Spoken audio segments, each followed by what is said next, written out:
Prophets are saying that this motor show at Earls Court is the last one with Britain outside the common market. Already the automobile industry in this country accepts the challenge of selling in the continental countries. New models like the Cortina from the Ford stable will catch the eye of hundreds of buyers visiting the show from across the channel. The British Motor Corporation ranges over the entire field of motoring, meeting almost every need and every purse.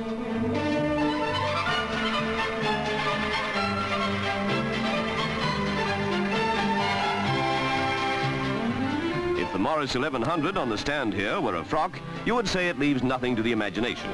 Everything that makes the wheels go round is on view. Looking at that exciting power unit of the Mini Cooper are Val Guest and Yolande Donlan. A combination, this engine and chassis, of economy and performance.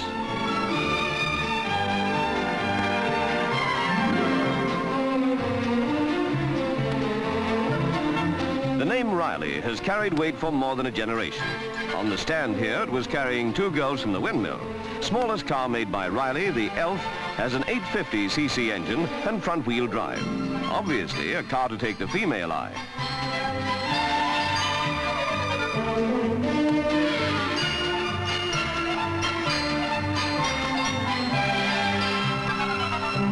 The Hillman Super Minx is an eyeful, standing up to the competition of the three lovelies trying it out for comfort.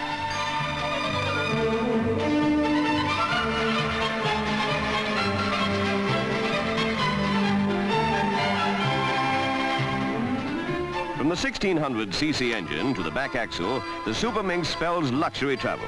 Automatic transmission is available, and here's something to appeal to every car owner. It has no greasing points at all. About time we arrived at that. New just before the show is the Triumph Spitfire, claiming to be faster and altogether more luxurious than any sports car of the same price.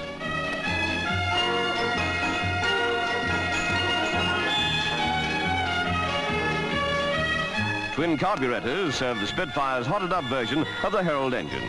Step on it, and you're up in the 90s. In another price range, the £3,000 to £4,000 class, the Jensen, with that fugitive from the Whitehall, Brian Ricks, quite interested. The engine, a 6-litre V8.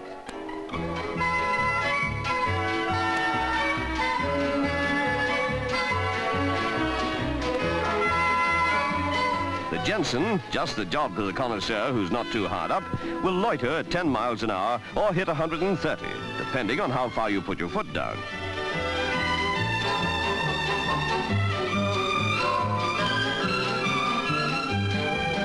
Rovers aren't showing that gas turbine car all the motoring world's waiting for, but in the conventional field, their 3-litre models and others of their range attract a big following. However many people get to the motor show, millions who'd like to can't go. So Pathé News lavishly covers it in Technicolor and brings it to you in this theatre.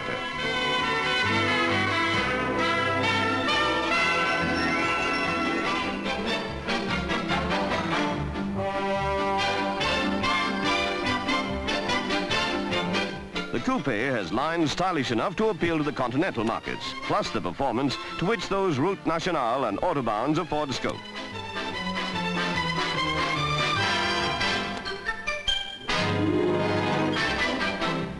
For a fellow obviously something in the city, the Ford Zephyr looks just the ticket.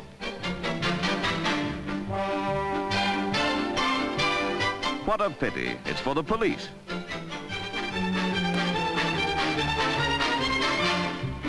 Solved, the problem of how to carry a big dog without letting him push you through the windscreen. Admit him by the back door into a large cage, and then if he has an impulse to leap onto the front seats at a critical moment, well, he can't.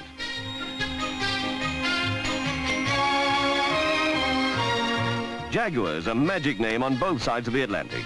Lord Montague must have found the E-Type quite a contrast to those vintage cars he collects at Bewley.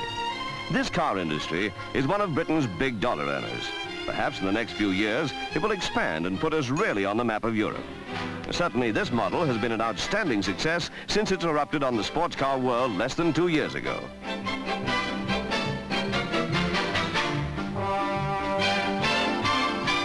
Dolled up for Earls Court, the famous 3.8 six-cylinder engine. Much smaller, but very much in the high-performance class, the Lotus Elan, built on the foundation of racing success and with refinements every owner will appreciate. Nowadays, the sports car field offers so much, the girlfriend looks like becoming choosy.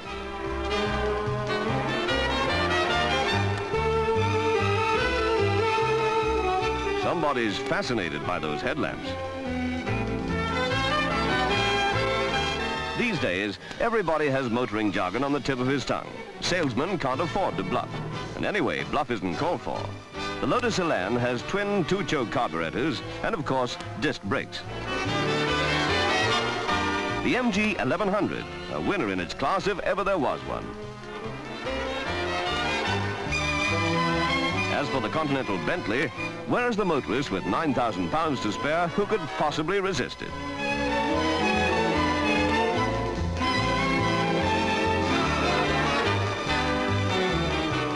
Edmundo Ross, who knows a quality car when he sees one, was full of admiration.